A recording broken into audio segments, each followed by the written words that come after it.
na niveau ya discussion. Discussion na mbongo. To machara ba moté. Bango balobi ke wera aliaka mbongo ke baliaka mbongo bango 4. Siko bazwa basumela wera. Et c'est ça. Il faut tout dans le bateau bakenda BCBG. Parce que ce sont eux qui ont préparé ça. Wera Didier, nous tous on n'était pas informés.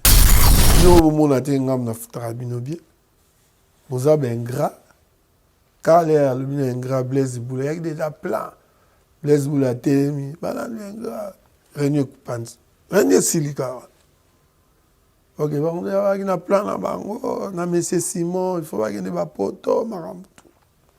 C'était tout préparé. Libé a rien parlé ces jours-là. C'est Blaise qui parlait. Et puis c'est Didier Marcella qui calmait Blaise. Et on a dit Blaise a mis un parrain de la révolution. Le parrain de la révolution, pourquoi il dit ça? Il a parrainé une révolution. Sur les aguilles à Mindou, qui ont évité que ces pays. Et Alain Pela. Oui. C'est Alain Pela. Participant à mon bébé, dans mon lolo.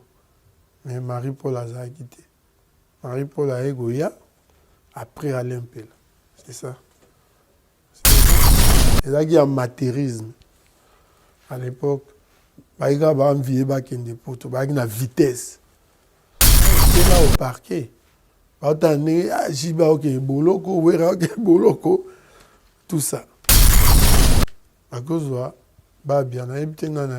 on s'atteste. C'était au siège en Nandimbaboum.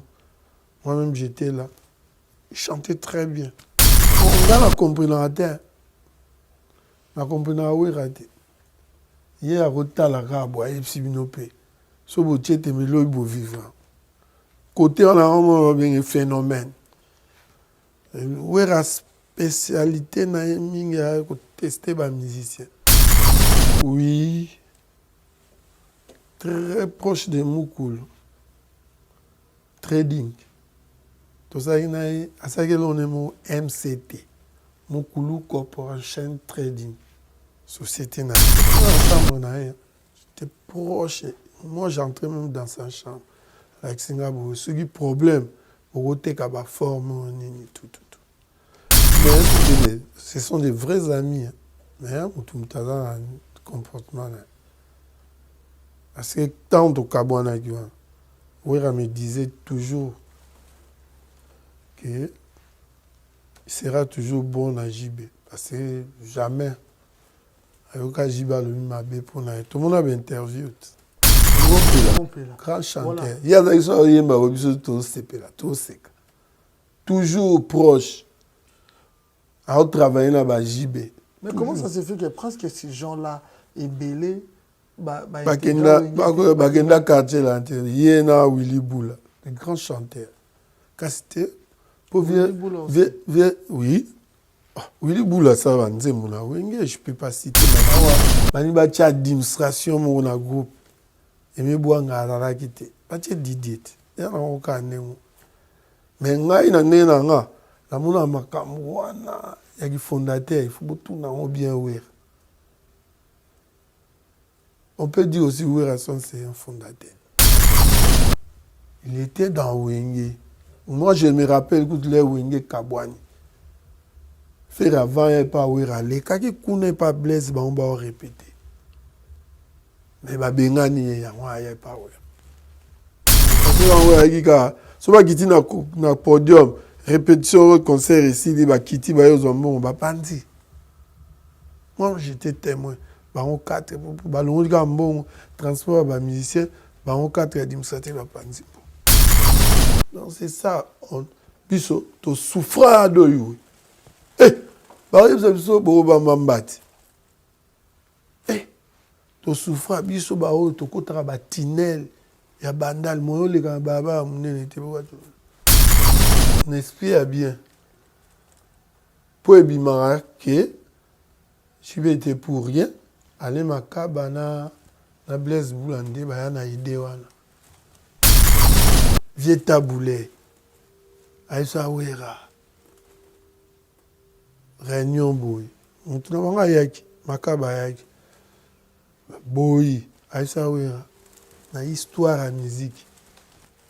Côté d'Agara moyen, on te gagne. Va travailler. Vieux taboulé. Oui, Trésor. Boni. Ouais, ça va. Biso toi nzala, toi un bloc relié. Non, Trésor, ne te jouez pas avec moi. Bon, ça va n'anga te communine. Hein? Aziza ucho benanga oh yaya loka rolezate. Karmia benanga kuna yaya to l'ambité. Au juste, j'ai envoyé moi on a tindi 300 € pour na provision. Mais besoin sanga lelo. Lelo car na débia moi bolo ka rolezate donc provision to ba maman tienne na provision na ndakute. Ne te jouez pas avec moi, l'argent en Europe, je te ramasse pas dans le dessous du trou du sourire, papa. Tala, bosala lisusu lokola onste, cuisine na biso. Et bongiseli bandeko na bino na bamasa na bino, merkambo ya kitoko. Pona kosomba biloko na mokili mobimba, consultez notre site internet ou téléchargez l'application Cuisine na biso, topez s'abonner na page Facebook, Twitter, Instagram, to YouTube, topez bobenga na numéro ya Cuisine na biso. Cuisine na biso. Et ko komisa biloko na bino, na ba famille na bino, pe pa bamasa na bino na Kinshasa. Surtout, profitez de la formule Nabiso, pack Poesa très avantageux. Voilà, Bossamboué. Pas question de comme ça. Je paye l'argent, on vous grignote la nourriture. Ce qui dresse entre vous et votre rêve, c'est la volonté d'essayer et la conviction de croire qu'il est réellement possible. LM Corporation est une équipe de professionnels qui met tout en œuvre afin que vos événements soient à la pointe de la modernisation. Vous avez un besoin, nous sommes la solution. La team 4x4 équipe vos événements professionnels en passant par la sonorisation jusqu'au plus petit des détails. Pour cela, nous mettons à votre disposition murs de LED, location d'instruments de musique, jeux de lumière, matériel de sonorisation, prestations DJ, prise de son live pour revivre les meilleurs moments de votre événement, en voiture, à la maison et partout ailleurs. Pour plus d'informations, la SAS LM Corporation vous accueille dans ses locaux au 30 bis rue de Papin, 91 240 Saint-Michel-sur-Orge. Les détails créent la perfection, mais la perfection n'est point en détail. Laissez-nous aux commandes de vos manifestations pour un résultat qui dépasse vos attentes. Salut à toutes et à tous, bienvenue sur le plateau de B1 Télévision. Si vous nous rejoignez pour une toute première fois, dites-vous que vous avez fait un très bon choix. Cette émission, c'est un vrai moment d'information, c'est un moment de divertissement, c'est un moment où nous refaisons le monde toujours de bonne humeur. Voilà pourquoi nous avons le réel plaisir de recevoir celui qu'on appelle Sec. On l'appelle Sec. Oui, on l'appelle comme ça. Vous allez en savoir tout au long de cette émission. Mais comment pourrais-je commencer cette émission sans pour autant vous rassurer qu'il réalise cette émission, dit l'homme selon mon cœur. On l'appelle Simpson et c'est les droites Nanga Nekawa Fawcett, gauche Nanga Rihanna Domingos, le chef de rédaction c'est Trésor Yue et la douce Zélie Kongolo de Management Committee. Ensemble avec cette équipe, Tolobi Lelo pour comprendre ma camp. Tout le système a pris un break. Vous comprenez qu'on a raté. Est-ce que vous comprenez aussi qu'à tout tac. Que les insensés diront niet, mais les sages diront da. Parce qu'ils vont comprendre l'émission que qualifier en la kimia. On l'appelle Elliot Mondobe. Celui qui fut secrétaire Yawenge Maison Mère. Lelo de Bomoni Azo Yawana. Système à jardin au continue toujours, il ne se feront ni tort ni dommage. Tel est notre slogan pour comprendre que Bakutulu Kamakulu Kumbabasuki. Aouti Canada, l'Obiado, je prends rendez-vous. Voilà, je vous dis vrai, Nabangaki. Et puis non, n'a pas de doute. À bientôt, je vais parler. Fandeli en tobi. Au esprit nini. Aoya nango. Aoya na esprit ya koloba nini. Voilà, laissez-moi vous faire comprendre que nous avons déjà lancé ce projet des centres médicaux que nous construisons en République démocratique du Congo, plus précisément à Kinshasa, dans le quartier à Kindele, na Maluku, voilà, Oyo, assurance maladie à solo parce que ça va contribuer ou assurer pour qu'on ait des soins et qu'on ait offert. Donc nous aider également, c'est assurer aussi vie. Hein. Il y a Banderonabiso en République démocratique du Congo, il nous faut 90 000 dollars. C'est quand même une somme dont au Sénabino beau participer à un projet ou à la cagnotte et Zali. Vous pouvez également contacter le numéro affiché. Voilà, en ce qui concerne l'artiste Zenago de Makulusu qui vient de lancer déjà son acoustique qui marche très bien. Félicitations parce que l'artiste Nayoki chez Sali depuis la Suisse aux Ali. Félicitations à toi. Vous pouvez regarder, télécharger dans la plateforme Nyonso Zenago de Makulusu Bozoa.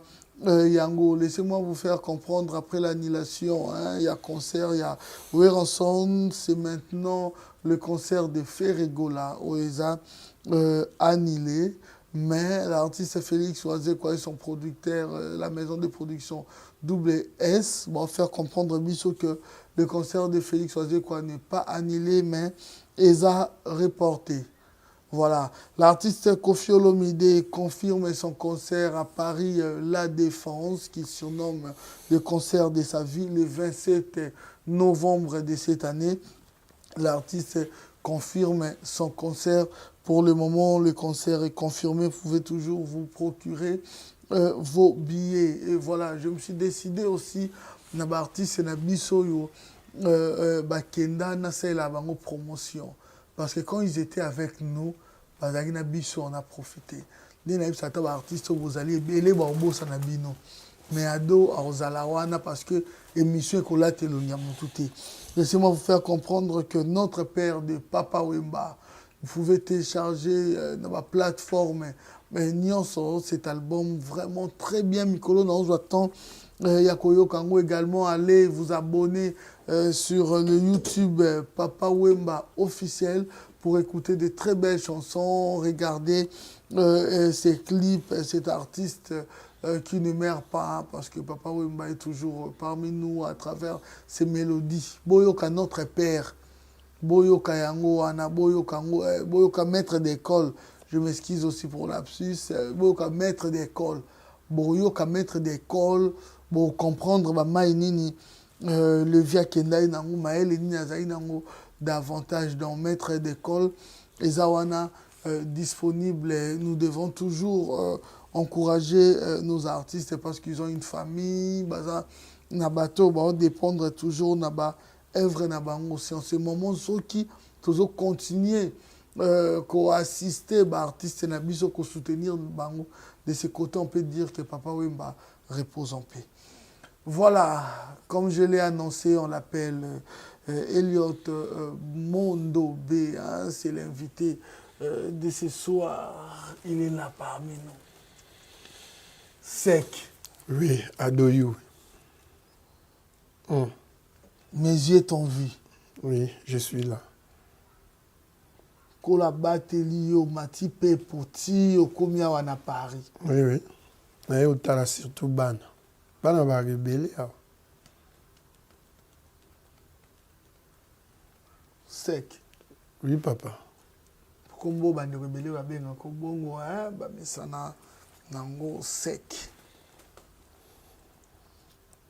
Sec andenga secrétaire mais ba katango sec. Obelele yango 9 fois neti buketu abelela ya Laurent Sokoko. Déjà.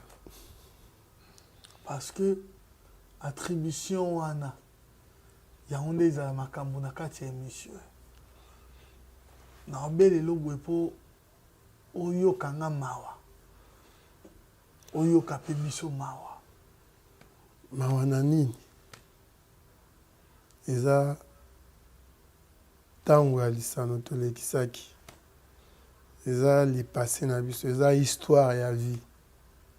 Parce qu'on a histoire wana vous censé koyeba makambo nyonso.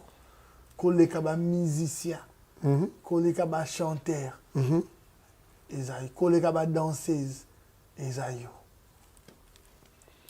C'est normal. Natan oyo sali. Musicien monta zeni natan on a roba ngana yebe makamu nion sokole keliot na ondimate. Pour yo mto ando signer makamu su ya mbongo. Yo mto ando signer makamu susu amba ofuta batu yo mto za yo nazana yo awalelo. Aboyi tega ye. Nzamba batele yo ngana bon moyi. Merci beaucoup. Pour l'accent bonne foyer awa. Merci. Mais il est de coutume dans cette émission. En regardant cette caméra, on a le choix. Mais balé. Soit une manière pour vous de jurer, soit une manière juste de promettre que vous allez sincère durant cette émission. Parce que Makambo dans tous les lieux, et à Makambo orchestre, mon sous-souté. Je vais commencer avec toi, avec Wenge, musique à 4x4 tout terrain. Na yeno na Wenge maison mère.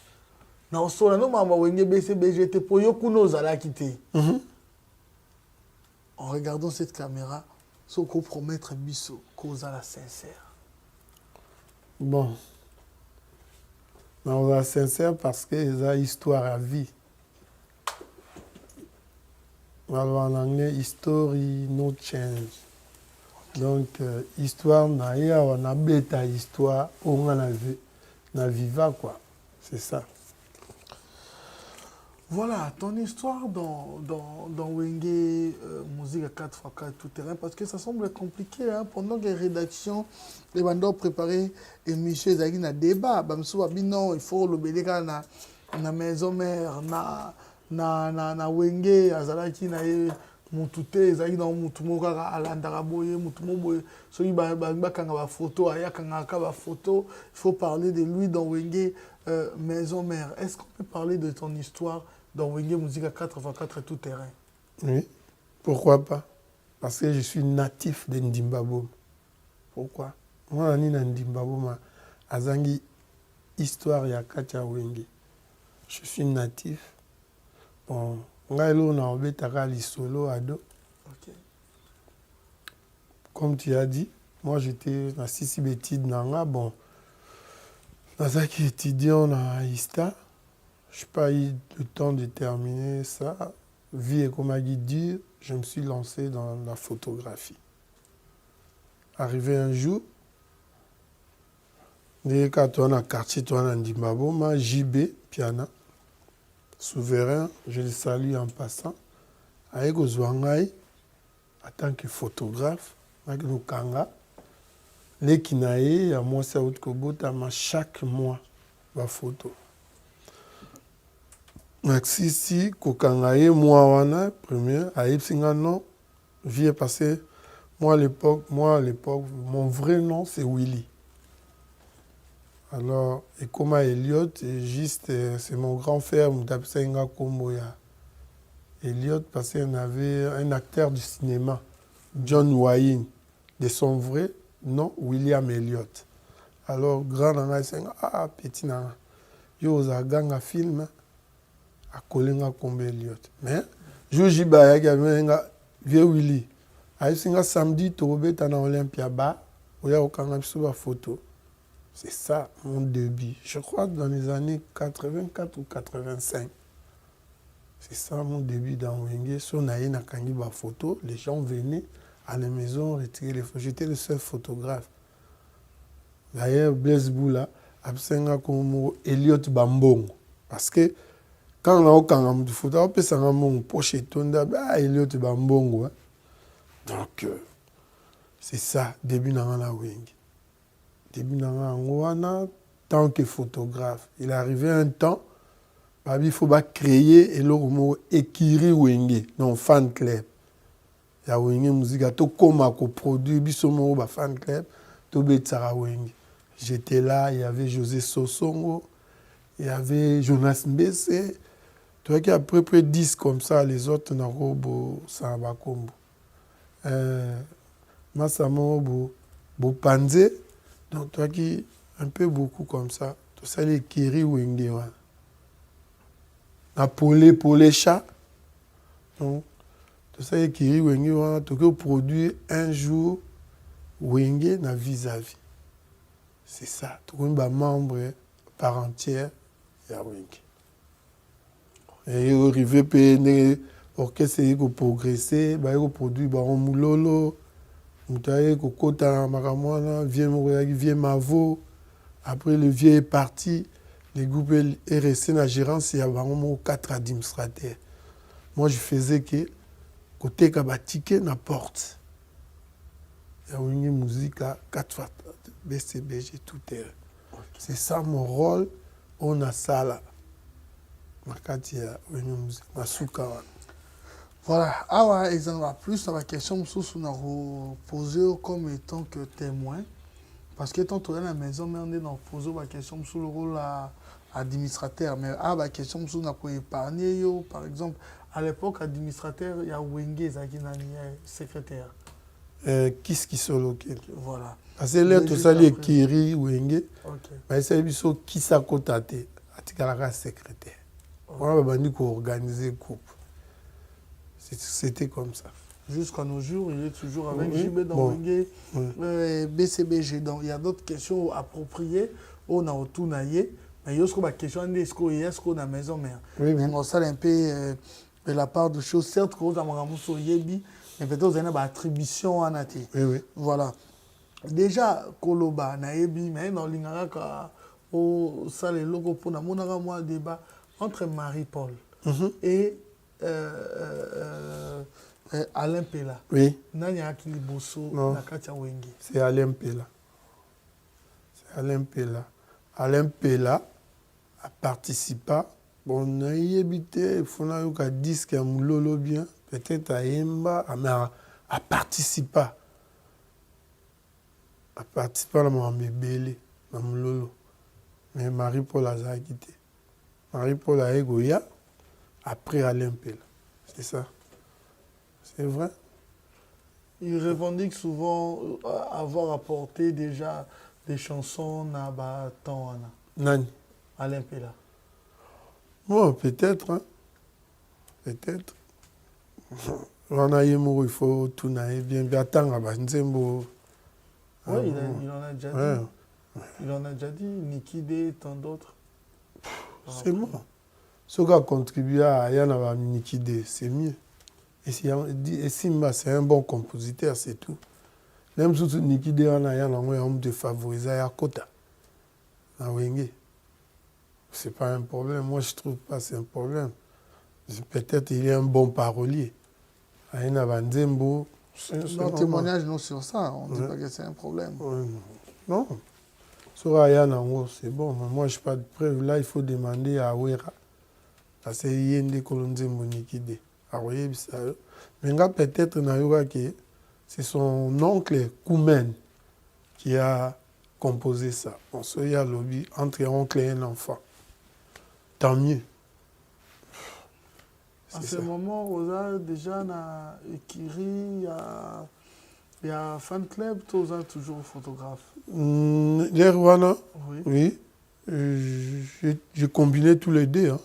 Okay. Je faisais des photos, mais j'étais aussi membre du groupe.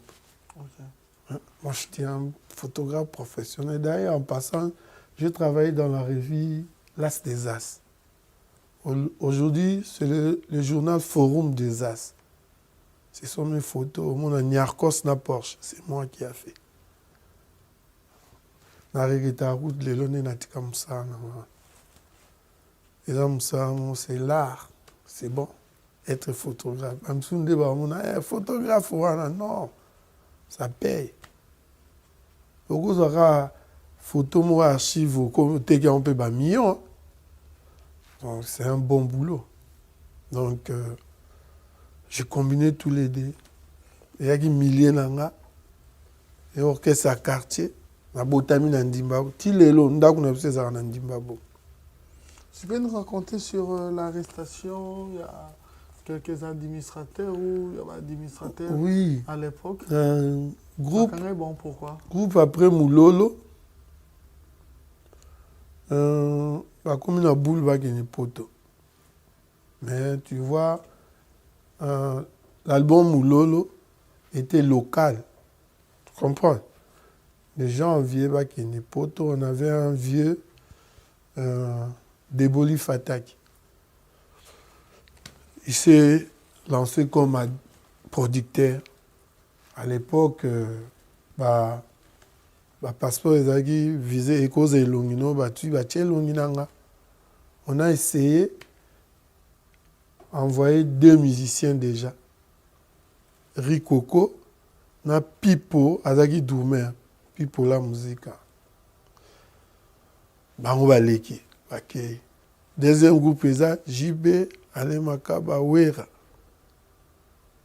Donc Didier Marcel aza dernier na ba groupe mususu. Tour na bango bake na aéroport bakangi bango. À l'époque so bakangi bino, batinda bino na parquet.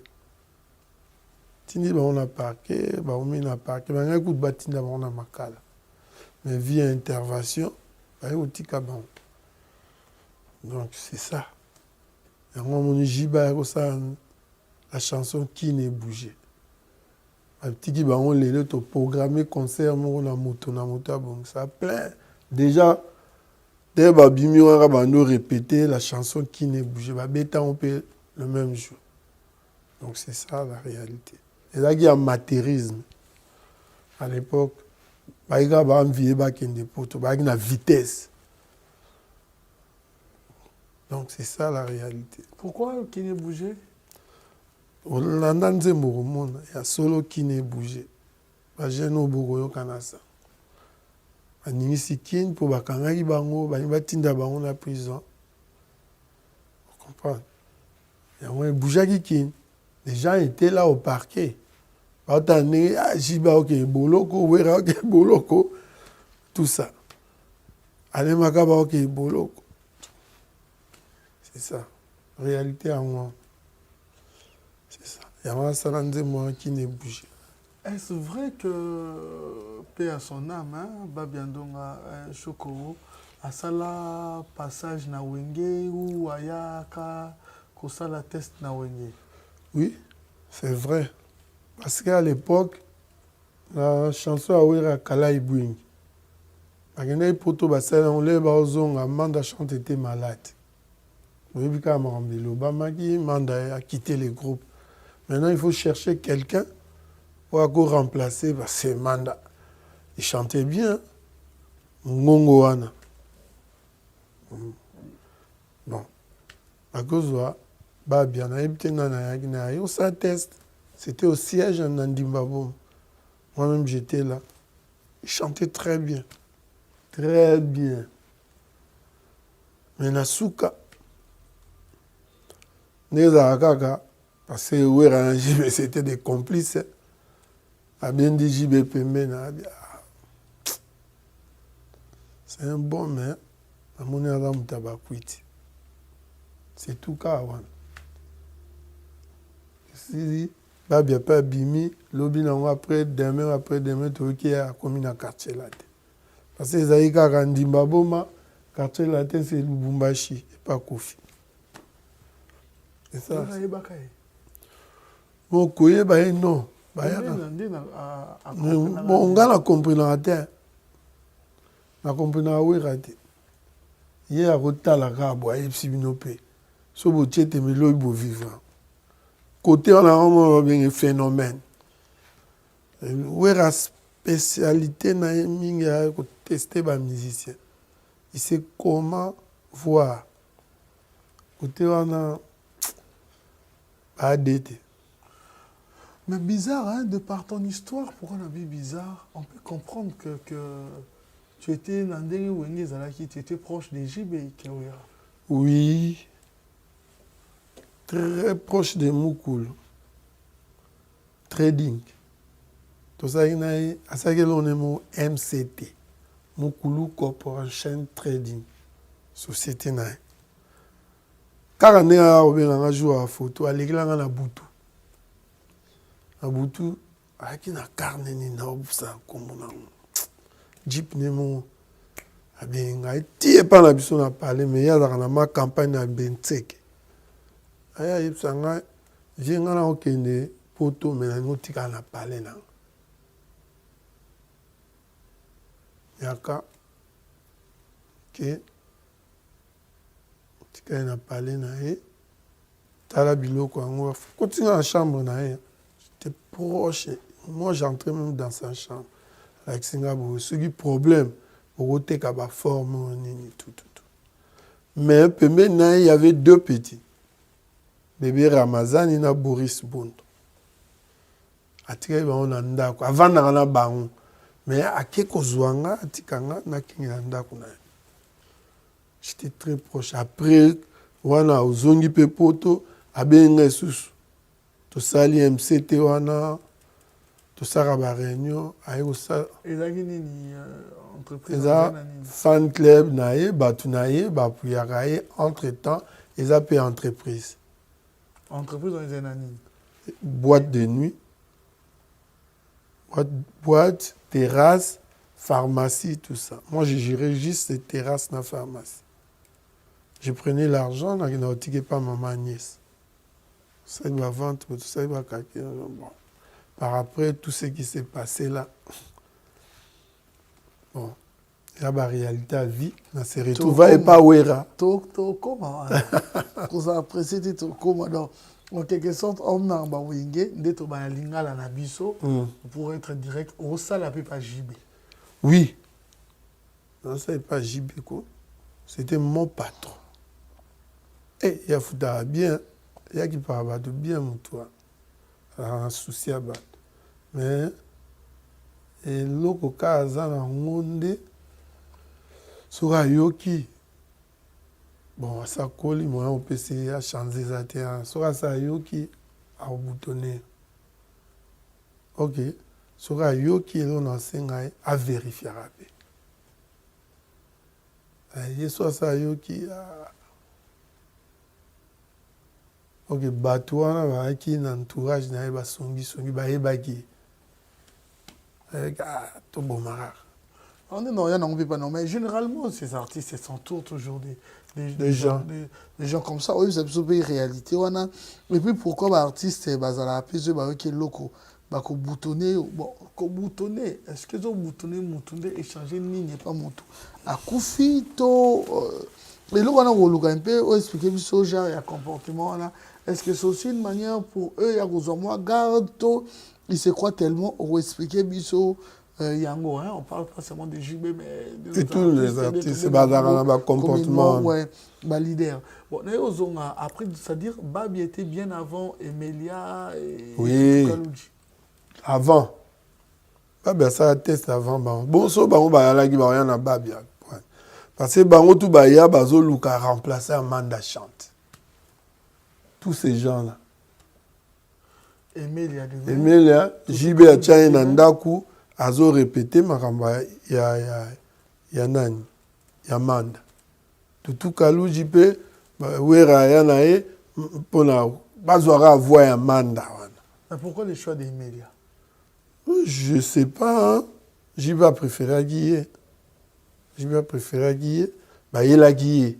Ah, garçon boy alemba tekani ba bijou na zandu ayemba rapé bien ba yena a tché wana pas répéter c'est bon koto kuna be ba luka ba koti ngoto ba moni Kalouji ayemba no kese mo ayena bon c'est ça mais et Bima qui aimait les qui privilégié il est devenu chanteur tout Kalouji aussi c'est un chanteur mais à quelle animation c'est normal. Est-ce qu'à part on peut dire aussi à part, il y a Jubenawira, ça comptait, ça pesait plus. Oui, ce sont des vrais amis. Mais tout un comportement. Parce que tant de Kabouana, Wira me disait toujours qu'il sera toujours bon à JB. Parce que jamais, avec JB, tout le monde a interviewé. Okuna Lobabo, Alobabo. Mais JB au Bousboyoka, Tiba Longoana, Alobamabe pour la Ouera, ou bien Ouera Alobamabe. Non. C'est ça. Et à un moment de la vie, il faut toujours Kobombaka, parce que secret moussous est important. Pour te lever lobby, au fin de lobby, au Koutana sous. C'est ça. Mais est-ce que na Obetlengel Sola Babia Awa, Nayamba Bourreau qui me disait aussi que avant Quartier Latin, il était aussi dans la collimateur, il y a Wenge. Je comprends Qui aussi que... Bourron Pela, grand chanteur. Il y a des gens qui ont toujours proche. À travailler là-bas, JB. Mais comment ça se fait que presque ces gens-là est belé Bagenda quartier là, Yéna Willy Boula, le grand chanteur. Casté, pour oui. Willy Boula, ça va, je ne peux pas citer, mais il y a une émission à l'Oba. On ne peut pas cacher. To kacharate que Nzemoyo, Mutakomaki yango tel. Mutakomaki tel. C'est la réalité. Il y a des gens qui écrivent les chansons. Moussane Angouana. Il y a des gens qui chantent très bien. Vous comprenez? Donc, Babourouana, Simajibe, Boyemba Danze. Petit Willy Boula, Danze. Tout surtout Karabo, Jumo, dans le quartier là. Parce que Viramba Boukana en était soit mon îlot à Kitoko. C'est ça, le vieux. Bien soit mon îlot à Kitoko, il y a négligé, il faut exploiter. Mais pourquoi ils avaient plus cette facilité, le quartier latin? Parce qu'on était dans un même quartier, non? Mais quoi ils ont l'ongwa, dans Dimbabou, qui est dans le Lubumbashi. C'est même pas 200 mètres. Siège na biso na et pas via Zalaki. C'est normal. C'est normal. Les petits va y boulot, les petits va y bon chanteur. Willy Boula na Bourron Pela.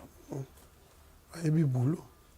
Viens mon ami, mais na wenge ba rozo ba leki na ba hote ba kota ba telema na ba. Wenge comment il était lourd mon cas il y a 4 chanteurs là. Vous comprenez? Ouais. C'est ça. 4 ou 5. Je dis boso toaki bango 4 na Rico qui poto après Pela Bourron Pela na Emile ayi kokota tokoma 6 chanteurs après wana Marie-Paul ayi kokota tokoma 7 chanteurs. Donc dans l'histoire, dans un vrai sens, Marie-Paul peut revendiquer Wenge? Non. Alors monanga wana mutu nanga manque wana mutu nanga asala Wenge el Paris na c'est encouragé, il faut les féliciter.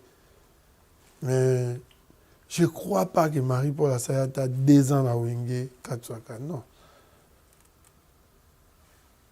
À quel cas, vous voyez, le poto a yembi, l'album a Kine bougé, c'est tout à Tikana. Il y a des gens qui sont des passages dans Wenge. Il y a des gens, on a autant de chanteurs, Babanda, Liboso, Nande Baya, Oyayabo.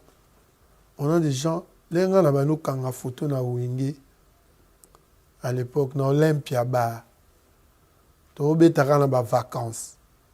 Il y a qui orchestre dans la classe. Leur production, na vacances. Sur vacances, ici, nous les Sili, tous les Bachik. On a chanté, on a comme pasteur Deno. Petit mot, on dit, on va à Nice. Yambinza kuna West Coca. JB Ouera toujours na millier. Blaise Boula. Donc c'est ça les groupes. Rico ko na la orchestre moko il faut ça na 20 mai entre il fallait kaka. Tellement agoyemba bien. Après il kokota. Ba tout ebele ba okena on ba poto. C'est ça. Parce que les gens qui ont orchestre à classe, ils ont loin la blague. Famille est indiquée dans la pote à la blague. C'est ça. Tu es kokemba, tu es vieux mot, vieux mavo. Il y a un produit moulolo. Qui est ambassadeur qui Japon? Lumbassa, très influent. Il y a qui autant na Brazza, na ça ba playback pour le mouvement. Très influent. Cousin Aweranson. Ce sont les gens qui ont contribué. C'est l'ami à Aimé Bouanga. Donc ils sont en diagonale. Donc, ce sont des gens qui ont contribué à Kijabon, ambassadeur. Oui. Donc tu as connu aussi Aimé Bouanga. Oui. Parlons alors de la fondation. La fondation. Ouais, la fondation, Moninga, un peu. Hein? On peut dire Aimé Bouanga fondateur. On peut dire Ouera fondateur. On peut dire Didier Massera fondateur. Mais, tant que Aimé Bouanga qui n'a poto, il a laissé Wenge musique. Les parents ne batindi na poto. Baninga batikali na sima ba bongisi groupe. Bani bacha administration mo na groupe.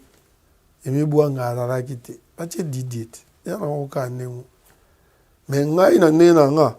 La mona makambo wana ya ki fondateur, il faut tout na bien ouvert. On peut dire aussi Ouerason c'est un fondateur. Il y a toujours des pères fondateurs dans le groupe. C'est entre bango trois. Pour Bazabo, Aimé Bouanga, Didier Ouera, bango trois, bama. Bon, Ouera quand même Bazabo Mukolo. Mais ils vivaient ensemble. Les trois là. Je vais au vendre, au béto li solo que ils a raillé. Voilà. Maintenant, mon antina ba où la honte. Ok. Ce sont des pères fondateurs à groupe. Ça fait débat na propos moi et une émission avec Blaise Boula. Aujourd'hui, Banderom Soube a joué en réseau ça a débat mais ingénieur. Il faut expliquer biso yango. Quand on est dans le lobby, on a une question et belette parce que la question sur la bombe yango pour na administrateur. Oui. Alors, il y a une question à maison mère parce que on a une tâche ligne qui nango. Au côté de ce témoignage, étant qu'une personne qui vivrait plus nabango. Blaise Boula se rappelle par Koyemba Boye Nafere. Kozaboye Nafere. Est-ce que on peut dire que Ferry a intégré le groupe Wenge et que Bango Nyon Sobazaki d'accord et que Bango Nyon Sobazaki au courant et Zaki pe na maman ni. Ok. Le Ferry Gola, grand chanteur. On a un moment là, il y a un photographe. Oui. Grand chanteur. Bazaki na groupe na Momogo na Banda. J'oublie le nom du groupe, petit na Lubaki, na Bukaka. Mais, tokende ba concert ba petit wana talaka. Comment il chantait. Et ko pesa ke Wenge fo beta na un petit salon na Banda. Kermesse mo zaki wa. Bana Bandal kaka. Oh, Ouera Tuni non. Tous les chanteurs m'ont quoi, Hervé. Nani, Hervé. Bon matin. Amati, ça y teste. Hervé, bon, bandalelo, comme on est ferré. C'est Ouera. Tony Yaka, histoire. On a fait à côté maison. Et à côté, Wenge 4x4. Bon. Peut-être à ce temps, il y a qu'on répéter dans la honte. C'est normal. Mais dans la mon image, faire à Zoyem Baboye, on peut battre l'ennemi. Bazali. Dans mon image, faire à Zoboaka. À Oboaka. La TV, on va au Bina. Et ça, c'est un micro. Il faut répéter dans la honte. Non. Ce sont des passés. Bon, à propos de ma bêtise, il y a Blaise Boulé dans ma bêtise. Bon, moi, j'ai trouvé ça, c'est sa façon de dire. Il y a Zara, ingénieur Zara, trop direct. Hein? Il y a Bombarate Mungalat. Donc, c'est ça. Mais, il était dans Wenge. Moi, je me rappelle que les Wenge Kabwani. Faire avant, il n'y a pas Ouirale. Quand il n'est pas blessé, on va répéter. Mais Bengani, il n'y a pas Ouirale. On se connaît l'histoire. Donc c'est ça, les la réalité. En répétant, à côté de la période déjà conflit et bandit. C'est normal. À côté de la période conflit et bandit, on répète dans la montée. C'est ça. Mais à un moment, on voyageait à Wenge. On voyageait à Pékin en tant que photographe. Non. Arrivé à gérer MCT à JB, bah, outil déjà poto baillé. Parce que l'album IOA. Moi, je sais rien. Ce qui s'est passé en Europe, entre les musiciens, tout ça, on a eu dans la tête, on a qui soloqué, mais je me suis retrouvé, où il vient me voir, Abi, Elliot, Nere Ozana, Toki Zambi, chez Temba, on a produit, Toki Nayo, qui s'azame en marotique à la sala, Toki Na. Tu vois? Plaisir à voyage, na tiki moussa na MCT. Na kanteki j'y vais pas au courant. Na ebinde bazalaka. OK, il n'était pas au courant. Na kepe toke Zambie. Kaka Blaise Boula batika. Abia Rolanda biso. Na ko ba rien bon j'y batika là qui passait face à mariage na. Mais Monique a raison, j'y batika mais Blaise batika là abia Rolanda. A Rolanda biso. Toke pe Zambie chez Temba. To komi période ba joueur à Zambie ba kufaki. Là c'est na ko mona maïla ouais. A dit chez Temba on est to kita le sac. Photo somba ba fleur ba nini benga télévision to ke notika ba fleur na cimetière ba joueur. Adoyo. Et les cas d'information. Parce que Zambie on est à mboka ba chrétien. Salouana. Non, banao. Plein. To beti na lusaka wana plein. Weraika Ye, Emelia, Alain Pella. Il y a 4 chanteurs, je crois. Adolphe. Bateau de spectacle. Il y a un spectacle. Ben improvisation. Donc il y a une danseuse Nana Soukal. Donc après on a ti bamboka tout on a to bimatindo lati to zo. Là c'est où là na komi na Kinshasa siko. Là écoute ba tie Jérôme Soussou allons. Bon. Là quand ça que jiba et baki. C'est qu'on place na yego comprendre que oh on dit problème est ça. Comment il y a un soupçon, il y a un ok, c'est bon. Il y a un conseiller juridique, un ami, maître Yaleb. Il y a un pas où il y a un graveté ou un la porte. Mais on a un directeur financier. L'argent, c'est moi. Donc, Néozawana,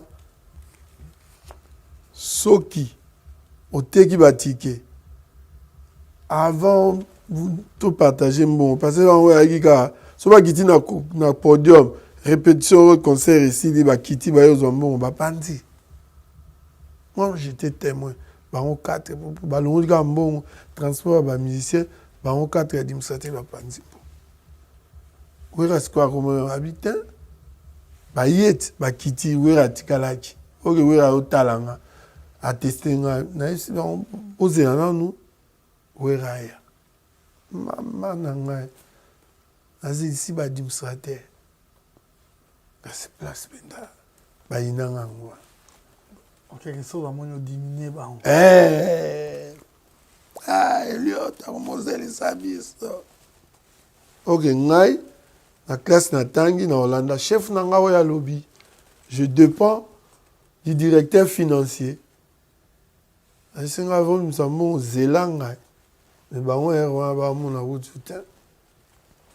ça. place penda omona ngai natika na wera parti awa abengaka nkadia mutawera totika lipete c'est ça vie yango totika lipe ndenge bamakambo ezoya tozoyoka kaka o groupe ekokabwana tito koassiste na séparation d'inter. Mais qu'est-ce qui s'était réellement passé na Inter? Ouais, il faut tout dans le bateau Bakina BCBG. Parce que ce sont eux qui ont préparé ça. Oui, à Didier, nous tous, on n'était pas informés. Sur place. Oui, Nazara qui joue on a Télémi. Monsieur va vendre autour du table. C'est le vieux André Kimbuta à l'époque. Donc, toi, Azo Lobabo Bong, ça passait à dire président Banakin. Parce que Banakin, Asbel, il a quitté Wenge Panzana. Mais ok, bon, on va se faire préparer qui. Yozoa parole, oui, aller à l'obika. Bon, on comprend une minute. Bon, expliquer. L'air de vos jarres, na foutre à nous comme bon, l'air tel à Géraki, after, mais. Bino au monde a été un bien. Vous avez un gras. Car l'air un gras Blaise Boula. Il y a déjà plein. Blaise Boula Témi. Banane un gras. Réunion Pans. Réunion Silica. Ok, on a un plan là-bas. On a mis Simon. Il faut pas qu'il y ait des poteaux. C'était tout préparé. Ouanaraka. Et Silina, ouais. Ah non, compliqué. Est-ce que ma mission sous à part l'administrateur, ma mission sous hasard. Ma sœur Yuanako, ma mission Bazala qui. Tout quand tu m'as témoigné à l'un de vous, staff, il y a Ranson, nous ses amis, Mora Loba même qui n'a pas pendant que JB s'est levé bête et coup, non, agression. Mais JB a rien parlé ces jours-là. C'est Blaise qui parlait. Et puis c'est Didier Massela qui calmait Blaise. Et on a des Blaise à un parrain de la Révolution. Pour tout le monde, on toujours est histoire à vie. Hein. Je t'ai déjà vu. Le parrain de la Révolution. Pourquoi il dit ça? Il a parrainé une révolution. Sur les aguets à Mindouki, évitez gars que ces pays. C'est ça. Soyez là, Mindou, qu'est-ce que c'est? Moi, parce que on a tellement concentré dans ma rambo. Parrain de la Révolution. Oui. Non. Ouera, nous, Nabawasenga. Tu parles, oh, tu bango de la ba chambre d'inter. Ils ont évité de zoni banda.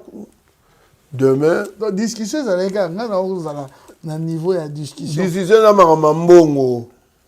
To machaba moté. Bango balobi ke wera aliaka mbongo ke baliaka mbongo bango 4. Siko bazwa basumela wera. Et c'est ça. Ba partage mbongo bango 4. Qui ne sait pas, il y avait 4 administrateurs. Ils partageaient l'argent les 4. Bango siko campagne na bango ba Blaise, ba nini, ba ibiga ki ah. Ba ko pe ba nini ba ko ba administrateur. Léo ba suka. Guerre comme il y a 2 personnes. Donc c'est ça, on biso to souffra do you. Eh, ba biso bo ba mambati. Eh, to souffra biso ba o to kotara ba tinel ya bandal moyo le ka baba munene te ba to. Mais on tout souffre. Et betsanga na moto eza. Donc c'est-à-dire que on peut comprendre que exemple, on peut comprendre, c'est l'histoire, hein, oui. On peut comprendre que Azaïna a commaré Domo contre Blaise Boula. Ouais, normalement, l'esprit a bien. Pour Ebimara, que je vais être pour rien, Ale Makaba na Blaise Boulande baya na idée wana. Bandengo wana. Dans na ebité na kacha mutema werate. Parce que na mona ba on ba na Sokoda, on va diriger Sokoda. Dans na ebité. Ouais, na ebité. On a envoyé tout les cas JB à garder toujours. JB à le barate, moi là. On a été Aza Moutou Makama bête ces garçons. Non, non. Un bon garçon. Alors, jaloux Moutou au Koutané, les lots, alors, Pesso ba concert bien. Qu'est-ce qu'on a dit? Moi, je me souviens d'autres artistes. Il y a qui peut révoquer aussi JB comme président, changer, Tchani, Moussoussou. C'est vous, il y a même un avocat, comme déjà na côté de Bino. Mais quand tu nous expliques ici que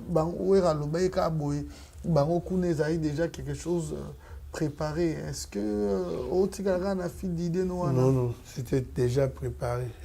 Utapoto, Aya va préparer mon news. Et Marcela n'avait pas proposé que changer Jibaz sous-président. Non, non, non. Mais il où est l'ambon qui président? Je rappelle que il a eu Makaba. On a eu salaire dans la souka, on n'a pas Makaba. C'est Makaba. Avant qu'il y ait en Tanzanie, c'est Makaba qui nous payait. Où est l'ambon, mon frère? On dit aussi que...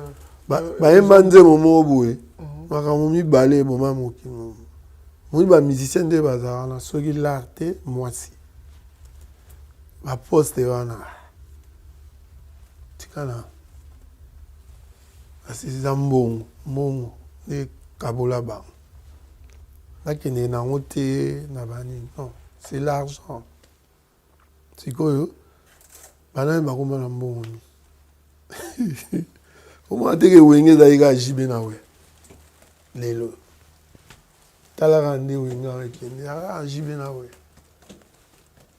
il reste je sais pas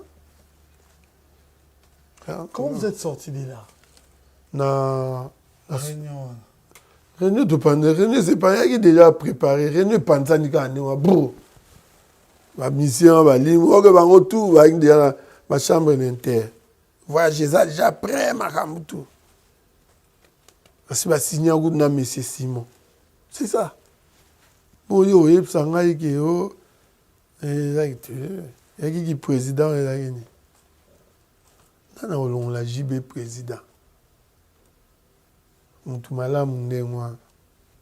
Dans la souci à Batunios. JB c'était.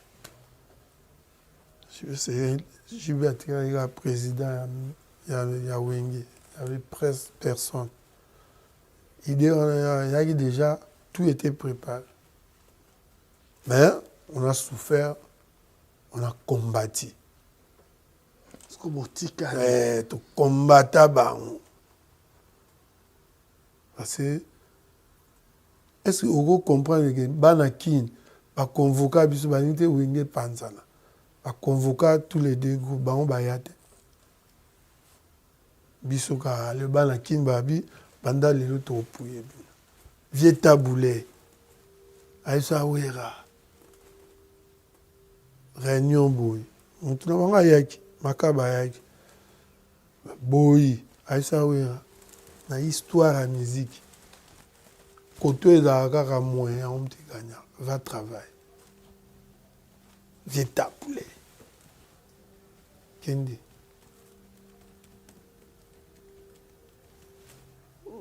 neti lelo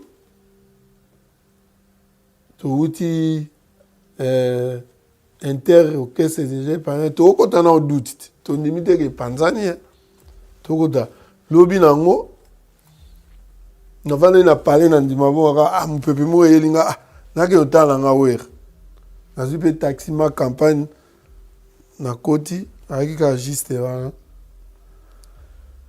na koti wana na locataire na numéro na de la paix numéro 14 pour somba kuna côté pour somba na de la paix na yo kutepe na pelouse atem il y avait un mondobe ta un bondobe bondobe justement oui bon est-ce que bien mouvement panza aïe singa que va répéter par Blaise Boule.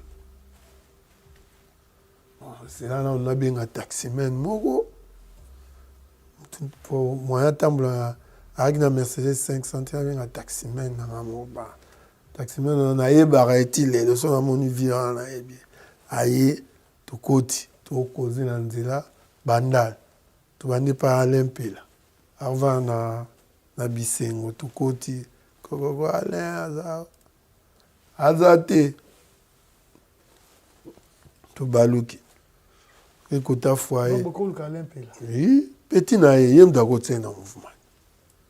Azate. Ok, na pas passer en kusangila. Yego na ba claustra. Grande sœur na habité azate. Donc tout codé déjà.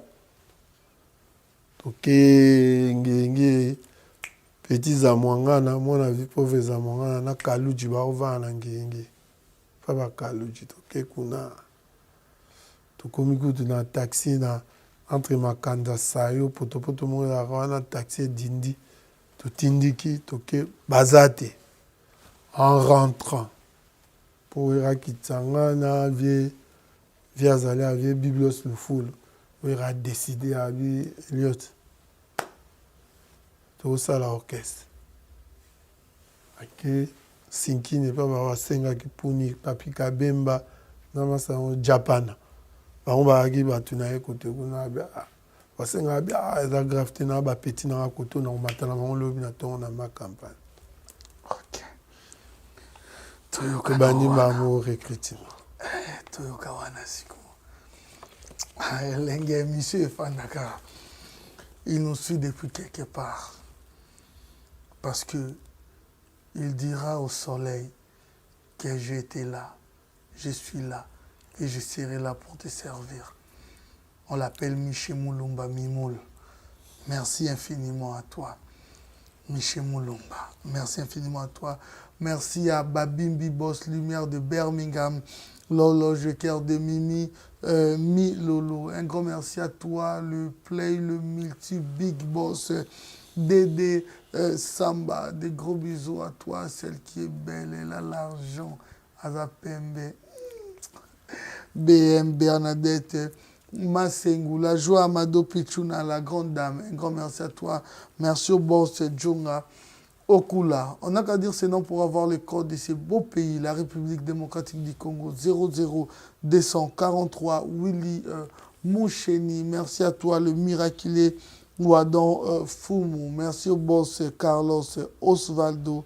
Il y a Dieno Kamba. Nous disons également merci à Bi Royal Traiter, merci à toi. Merci à sa grandeur spirituelle, le prophète Condé Polo Dominique, ainsi que la grande dame qui l'accompagne toujours, dit femme des valeurs, Maman Safala Marceline. Merci à Tchèque Boukassa, le confrère. Merci infiniment à vous, la confrérie PM. Papimboma, plein de bonnes choses à toi. Thierry Kaboundi, la meilleure des réflexions qui nous est arrivée dans la décennie de la presse congolaise. La Maison Stelmach vous propose des prestations de qualité pour vos gâteaux de mariage, anniversaire ou autres événements. La Maison Stelmach vous propose aussi des gâteaux personnalisés pour vos anniversaires ou autres. Contactez-nous au 06 63 30 36 83 ou encore au 07 81 83 15 74. Vous pouvez aussi nous contacter sur la page Facebook Stelmach.